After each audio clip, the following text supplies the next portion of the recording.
The Boy with the Empty Hands. I remember the boy well. His name was Tunde, a skinny barefoot child who wandered the dusty paths of our village, Ijoko. He had nothing, not even a calabash to hold water, but he had the biggest eyes, always searching, always pleading.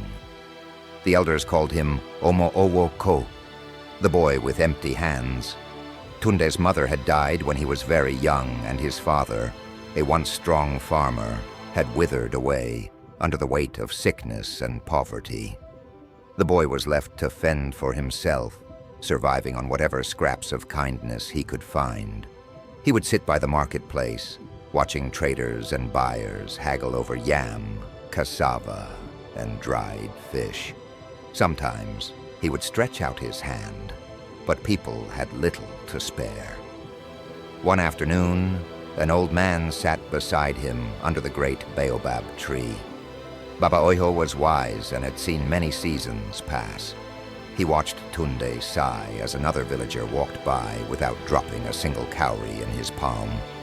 "Tunde," the old man said, stroking his graying beard, "a closed hand never receives." "But Baba, my hands are always open," the boy protested, stretching out his palms. Baba Oho shook his head. "Open hands are not just those that ask, but also those that give. Even a poor man can give, if he is wise." The boy frowned. "But I have nothing to give?"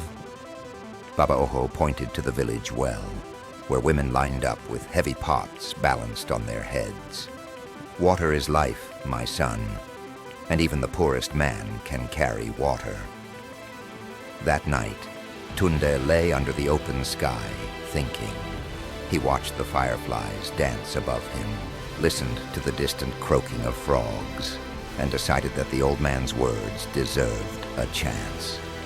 The next morning, he woke before the sun had fully stretched its arms across the sky. He made his way to the village well and waited.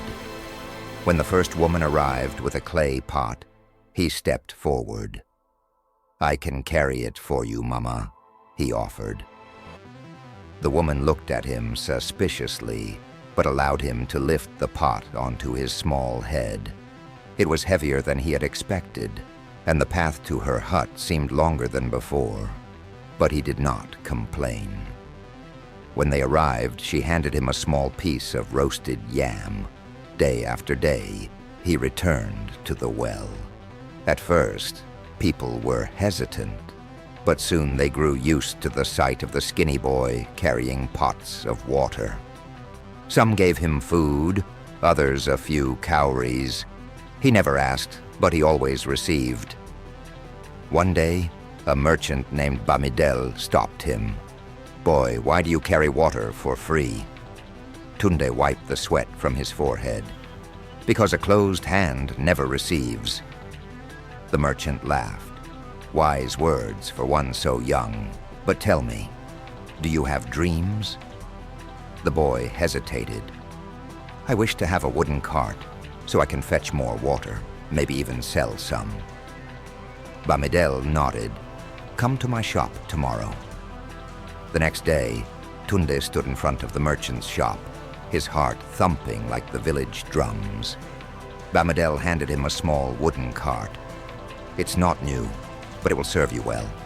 Pay me back when you can." Tunde bowed deeply. "Esse, Baba." "Thank you." With the cart, he fetched more water, carrying pots for the elderly and selling fresh water to travelers who passed through Ijoko. His cowries grew, and in time, he bought his own clay pots. Then he bought another cart, then another. Years passed, and the boy with the empty hands became the man with full arms. His small water business flourished. He hired young boys, just as lost as he once was, and taught them the lesson that had changed his life. One day, an old man sat in the shade of a mango tree, watching as a group of young boys pulled carts of water through the village. Tunde, now a strong, respected man, walked over and bowed. "Baba Oho," he said, smiling. Do you remember the boy who had nothing to give? The old man chuckled. I do, and now my hands are never empty.